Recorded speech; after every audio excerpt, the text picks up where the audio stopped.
Bonjour à tous, bienvenue dans Vos JO de rêve, le nouveau format de 20 minutes TV consacré aux Jeux Olympiques. Aujourd'hui, on fait une grande première, finalement, c'est la première de l'émission et on va parler de nage en eau libre. J'ai hâte, donc c'est parti.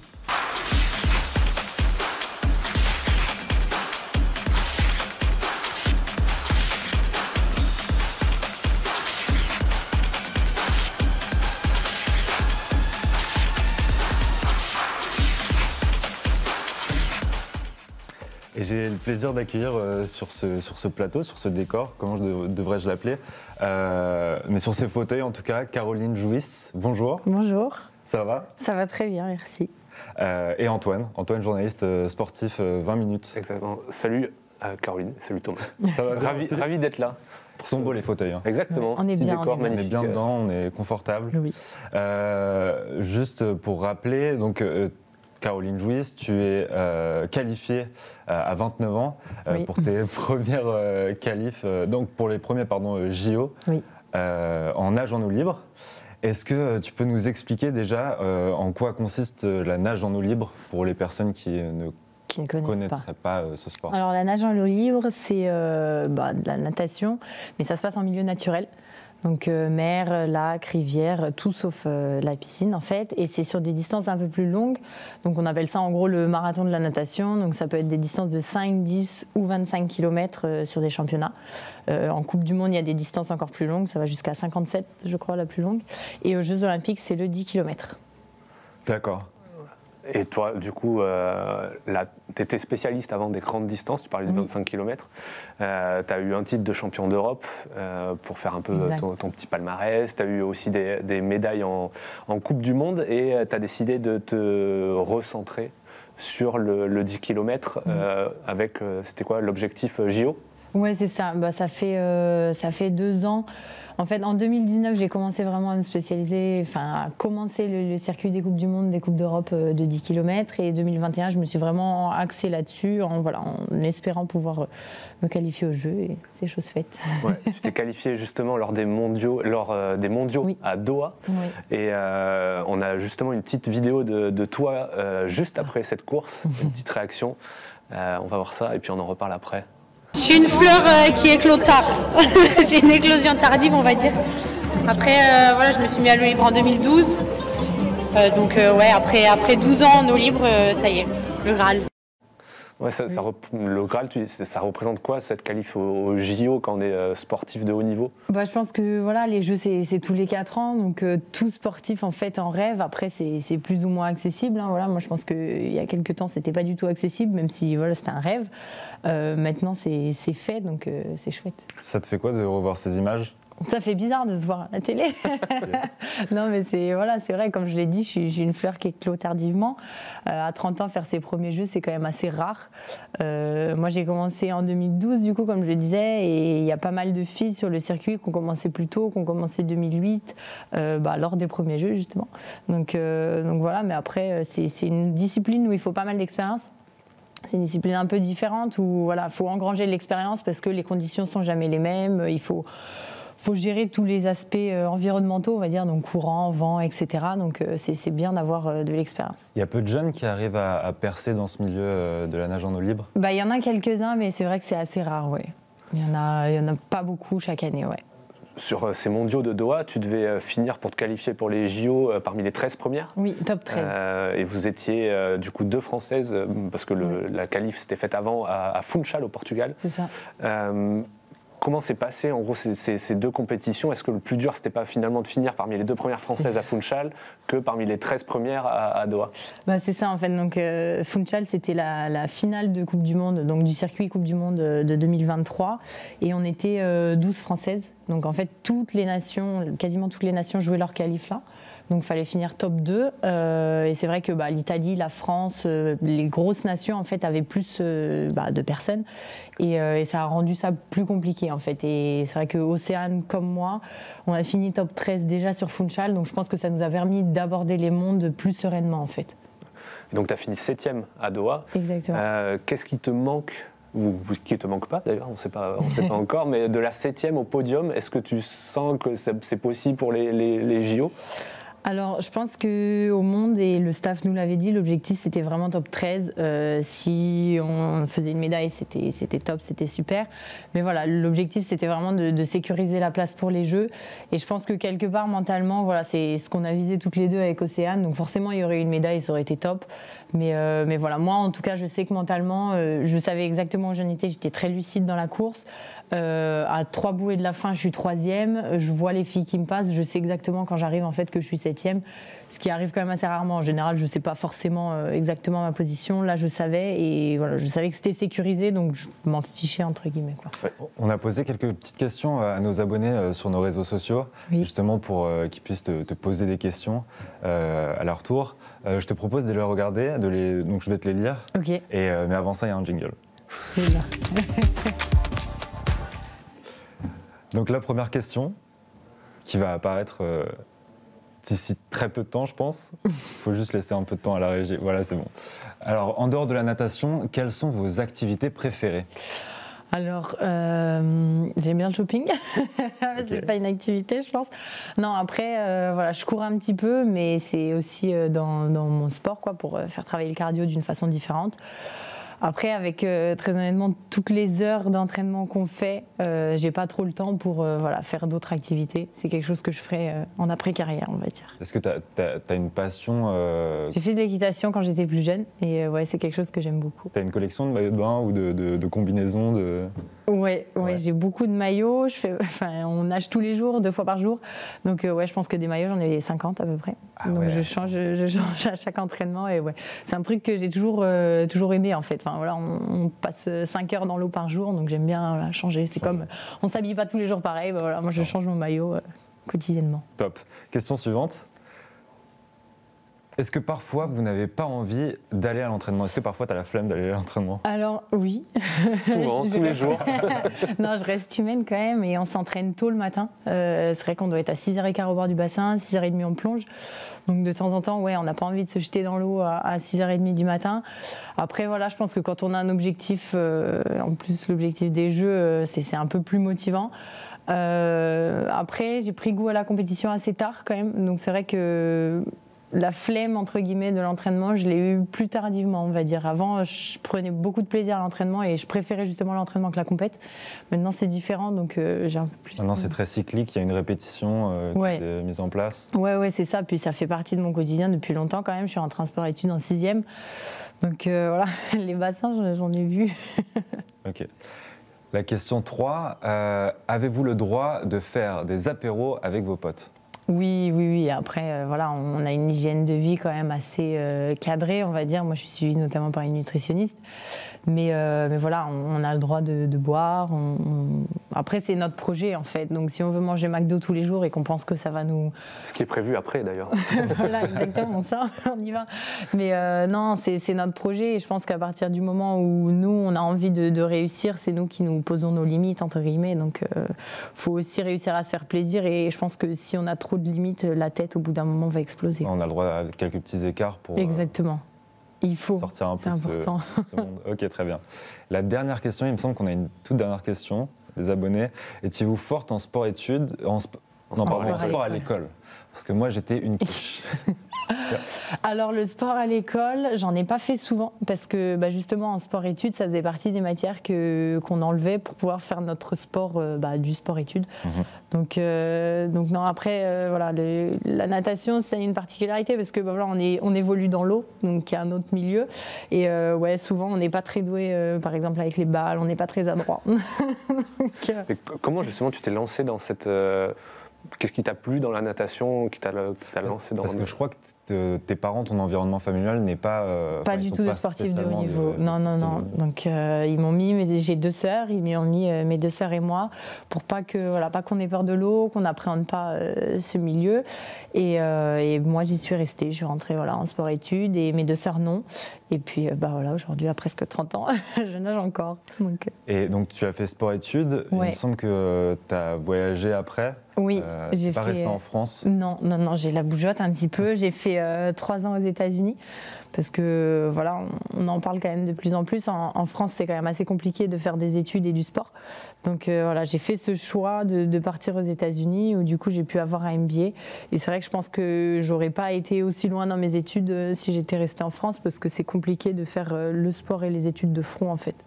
Donc voilà. Qu'est-ce qui t'a plu aux États-Unis? Pourquoi tu t'es dit, allez, je vais poursuivre mes études aux États-Unis? Parce que tout simplement aux États-Unis, en fait. Je parlais anglais. Non, je parlais même pas anglais. Je suis partie là-bas, une galère. Je suis partie là-bas, non, j'étais pas bonne en anglais du tout. Justement, après, on a un jeu, un test en anglais. Ok. Non, c'est une vanne. Non, maintenant ça va. Après 3 ans, ça va. Mais ouais, non, j'étais pas bonne du tout. Et ouais, je suis partie un peu à l'aventure, entre guillemets. C'est dans le Mississippi, au milieu de nulle part. Au milieu de nulle part, exactement. Beaucoup de moustiques, très très verts. Enfin voilà, pas du tout mon milieu, on va dire. Mais ouais, le sport est vraiment au centre du projet là-bas. Donc il y a le sport et les cours se mettent autour. Et ouais, ça m'a super expérience. Je ne regrette pas. Aujourd'hui, quand on voit, on a aussi Léon Marchand, par exemple, qui performe en NCAA, qui s'éclate, qui préfère même faire les compétitions universitaires que les championnats du monde.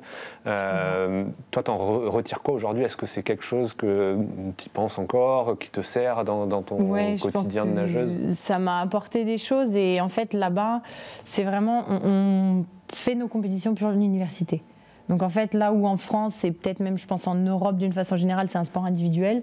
Là-bas, c'est vraiment un sport, même si c'est un sport individuel, on nage pour notre université en fait. Donc on s'en fiche entre guillemets du temps. Enfin, le temps est important, mais voilà, c'est la place, c'est marquer des points pour l'université et c'est vraiment, il y a tout cet engouement. Enfin, c'est complètement quelque chose à part. En fait. Et tu l'as ressenti vraiment l'engouement? Ouais. Alors moi j'étais donc Léon, il est en division 1, moi j'étais en division 2, donc juste en dessous. Et même à ce niveau-là, en fait, c'est fou. Est-ce que la France, c'est une nation de nage en eau libre? Parce que du coup, tu m'expliques que tu es parti aux États-Unis. Est-ce que tu peux nous parler un peu des favoris, des pays favoris? Ouais, l'Europe. La France en fait partie. La France en fait largement partie, ouais. En plus, au championnat du monde, là, on a été élu meilleure nation. L'Italie aussi est bien. Je pense que les Européens sont largement meilleurs en eau libre que le reste du monde.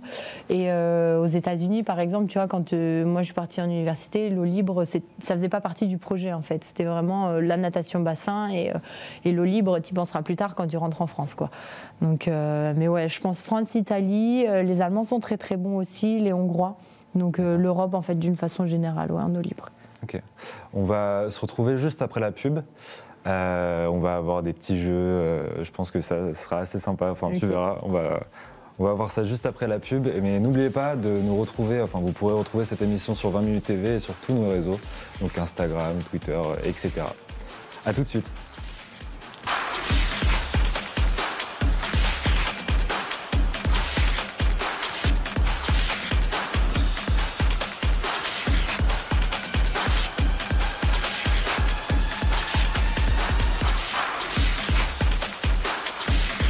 On se retrouve dans vos JO de rêve.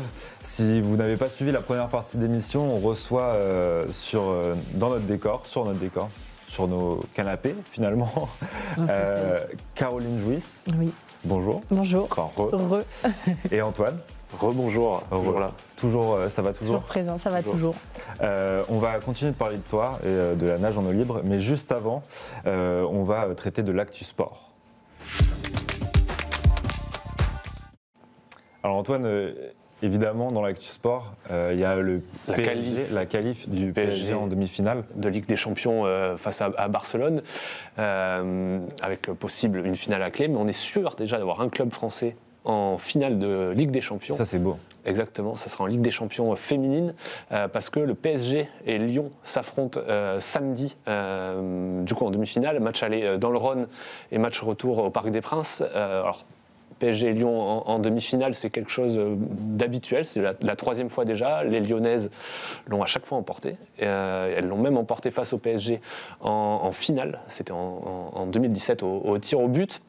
Lyon part grand favori de ce rendez-vous-là face au PSG, notamment parce qu'ils ont l'OL a pris la grande joueuse du PSG l'été dernier au Mercato, Cathy Diatou-Diani, et un effectif quand même pléthorique, notamment en attaque avec Cascarino, les internationales françaises et compagnie. Le PSG semble un peu moins favori, enfin un peu moins d'attaque justement, même si elle est amenée par le duo Chawinga-Katoto en attaque.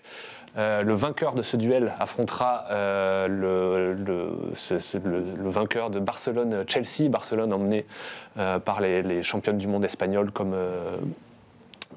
Mapi Léon, comme Alexia Putellas et compagnie. Donc ça va être un gros rendez-vous et donc on pourrait retrouver un PSG Barcelone en finale de Ligue des Champions. En féminine cette fois-ci. En féminine cette fois-ci. Super. En tout cas, on a hâte. On a hâte. Et on va lancer les qualifs, les dernières qualifs de la semaine, en tout cas celles. Les athlètes qualifiés pour les JO, parce qu'il va en avoir encore jusqu'à quelques jours avant les Jeux. Absolument. Le jingle, c'est parti. Et on va parler tir à la carabine sur 10 mètres. Deux Françaises, mardi à Rio, deux Françaises ont décroché 2 places pour les JO sous forme de quotas non nominatifs pendant le tournoi de qualification. Donc c'est Océane Muller qui a remporté la première place du tournoi et Manon Herbulot qui a terminé 2e à seulement 17 ans. On espère que si elle décroche le quota, que ce soit elle. Que ce soit elle, forcément, on l'espère pour elle. Ce serait un peu frustrant.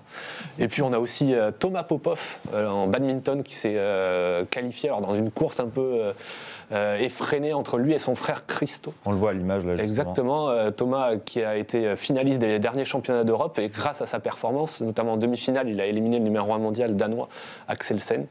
Il est passé devant son frère à la race pour les qualifs pour les JO. C'est un classement. Un classement voilà, des meilleurs, du meilleur français. Le meilleur français au classement se qualifie pour les JO. Et on a aussi l'équipe de France de basket fauteuil, qui s'est qualifiée pour les JO, les Jeux paralympiques, du coup, ce week-end. Ok.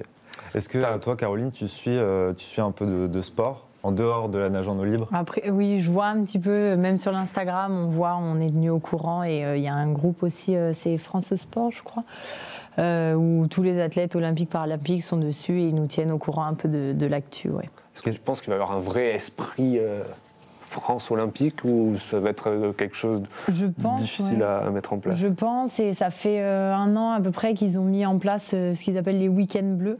Donc ils ont fait ça l'année dernière, là ils font ça sur des événements cette année. Donc voilà, ils essayent vraiment de créer une équipe et que tous les sportifs se rencontrent. Et que voilà, on ne soit pas comme ça quand on arrive dans le village ou sur nos événements, que chacun se reconnaisse et que voilà, on ait déjà vu certaines têtes entre guillemets. Par exemple, tu pourrais croiser des triathlètes qui eux aussi doutent de la tenue de leur épreuve dans la Seine. Ouais. Oui, c'est la transition un peu bizarre, mais parce que oui, du coup, les 10 km de nage en eau libre auront lieu dans la Seine. C'est ça. Et on ne sait pas trop si la pollution, pas pollution, le test event l'été dernier avait été annulé. Ouais. Toi, comment tu vis cette bizarrerie, en gros, de ne pas savoir toujours s'il y aura une compète ou pas?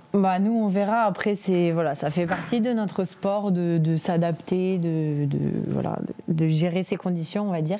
Ça fait quelques années qu'ils travaillent sur la qualité de l'eau, notamment 2 ans qu'ils ont vraiment mis qu'ils ont accentué. Pour que tout soit fait pour qu'on puisse nager, que ce soit le triathlon ou nous. Donc voilà, nous, je pense qu'en tant que sportif, on n'a pas vraiment à se poser les questions. En fait, on attend et puis on verra bien. En fait, c'est quelque chose qui pourrait être perturbé si, je sais pas, d'un mois à l'autre ou d'une semaine à l'autre. Je pense que si on a des pluies comme l'année dernière, ça sera compliqué. Après, voilà, on verra bien.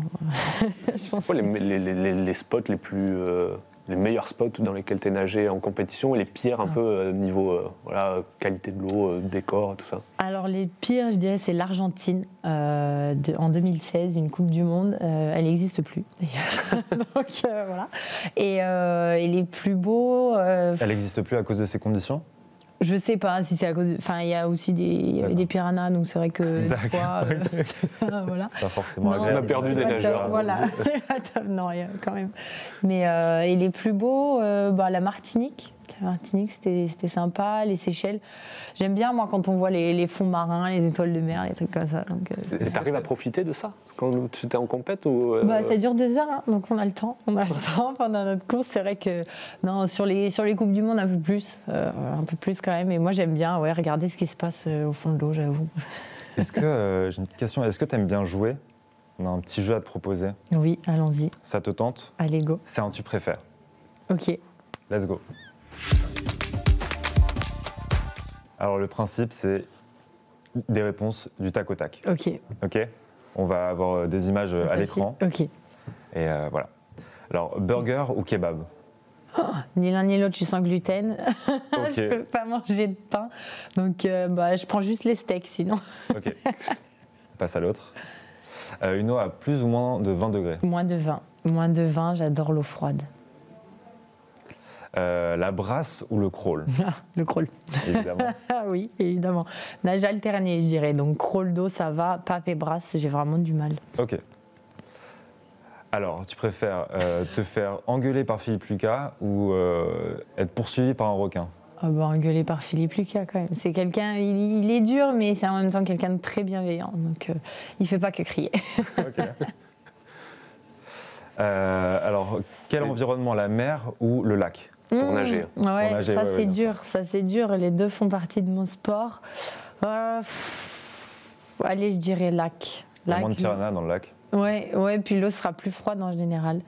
Après, la mer, j'aime bien aussi parce que les conditions sont plus dures et j'aime bien, moi, quand il y a des vagues et que c'est compliqué. Ouais. Ok. La suivante, Pierre Ninet ou François Civil? Pierre Ninet. J'ai pas de raison. Alors, je crois que c'est Serre d'Aigle ou Pouf Souffle. Ouais. J'ai pas le droit de dire Gryffondor. Je sais pas, là. Allez, Serre d'Aigle. Ok. Alors, tongs ou basket? Claquer de chaussettes. Les deux, waouh. Non, claquettes tongs. de chaussettes. Tongs. Tongs? Ouais. Ok. Emma Watson ou Michael Phelps? Emma Watson, c'est mon actrice préférée. Puis j'aime bien ce qu'elle dégage, ce qu'elle fait en termes de féminisme, les actions qu'elle a, etc. Après, Michael Phelps, je veux bien son palmarès, il n'y a pas de. Ouais, pas ses de médailles. problème. Elles lui vont bien autour du Tout au cou. JO. Ouais, Ces JO là, ça va Ouais. être un peu dur. Ce sera compliqué, oui. On a une petite photo à te montrer. Il y a un jingle que j'ai complètement oublié, le jingle à skip. La photo va s'afficher sur nos écrans dans quelques petites secondes, j'en suis persuadé. Alors c'est Mickey, c'est une peluche. Oui. Est-ce que ça te dit quelque chose? Oui. Il paraît que. À skip, ouais. Marcel, du coup, mon copain, l'avait pendant au championnat du monde.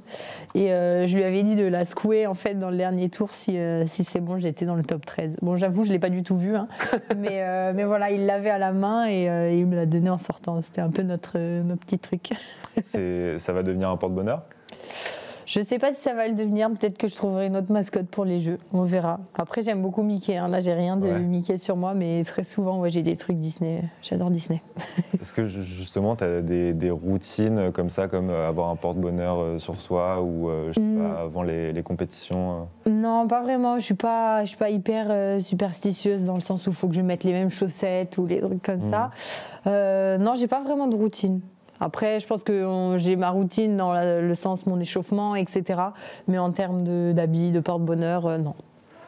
On a parlé de ton rythme d'entraînement au départ, parce que tu t'entraînes tôt, parce que aussi tu travailles. Tu as lancé dans ton projet olympique des recherches de sponsors, de mécènes. Tu as eu un partenariat avec une école de commerce qui a lancé une cagnotte, si je ne me trompe pas. Comment tu fais pour être focus sur les JO alors que c'est une période où tu devrais être focus pour les JO et tu es aussi en quête de financement pour ta préparation. Ça se passe comment à ce niveau-là? C'est vrai que notre sport est un sport amateur donc, et pas professionnel, donc on n'est pas rémunéré comme certains peuvent l'être pour faire notre sport. Donc c'est important d'avoir des partenaires qui nous accompagnent à côté. C'est vrai que moi j'ai fait du coup cette cagnotte et après moi j'ai besoin que mon cerveau fasse quelque chose entre guillemets. Je peux pas me faire que mon sport, ça serait pas possible pour moi et je l'ai fait fait pendant une année et ça a été ma pire saison. Donc j'ai besoin de faire quelque chose à côté. Donc c'est vrai que voilà, ça m'occupe aussi. Mais oui, c'est vrai que c'est dommage à 100 jours, oui, c'est vrai, on est au J-100, d'avoir à trouver des sponsors. Moi, je pensais que ça arriverait, pas que ça arriverait tout seul, hein, mais je pensais que ça débloquerait un petit peu le fait d'avoir eu ma qualif. Et au final, il se trouve que les partenaires que j'ai aujourd'hui, c'est les partenaires qui m'accompagnaient déjà avant d'avoir la qualif au jeu, donc qui m'ont fait confiance, qui ont cru en mon projet et qui, voilà, même si la qualif n'était pas encore là, ont voulu m'aider et m'apporter un soutien. Donc si vous nous regardez, si vous êtes une entreprise ou même un particulier, un mécène, donnez-nous aussi de l'argent. Sur LinkedIn, n'importe. Voilà. Voilà. Sur les réseaux sociaux de Caroline, ça devrait... Oui.